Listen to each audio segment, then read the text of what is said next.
Well, winter's starting to draw in very fast now. It's getting very cold and damp, especially in the morning. So maybe it's about time to put the superbike away for a couple of months, keep it nice and clean and shiny. And if you do that, what's your alternative?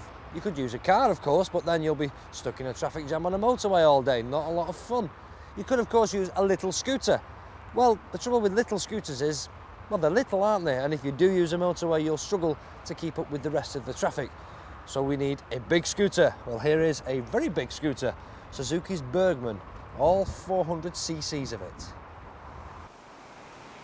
Well, if you want to split hairs, it's actually only 385 cc's. But it was the first of the new breed of larger capacity scooters, aimed at eliminating the problems of the smaller machines, which can often feel underpowered with their little two-stroke motors.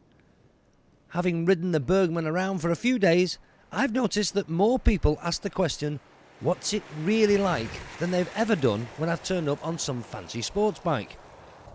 If I just pop it onto its main stand, we can just have a closer look at the actual brakes on it, because they're definitely worth a mention. At the front here, you'll see there's two hoses there going to this caliper for the front disc, and it's disc brakes front and rear on this one.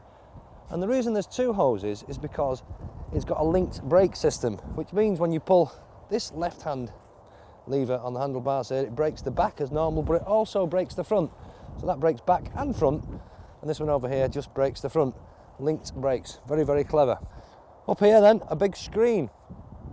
Not the biggest of screens I've ever seen, but it does actually do a reasonable job. It keeps the worst of the wind blast off your chest and your neck area, so it's quite useful. And that's quite important, because this, remember, might only be a scooter, but it's 400 cc's and it's capable of cruising at 85 miles an hour plus all day long.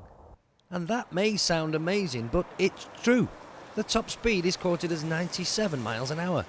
But I have to say that anything above 80 should really be reserved for only the very straightest of roads. But of course, you shouldn't be doing those kind of speeds. That said, it's very difficult to find fault with this machine. Perhaps its big problem lies with its image, or lack of it. It's often seen as rather uncool to ride round on a scooter. I'd say swallow your pride, try one out, you might just like it.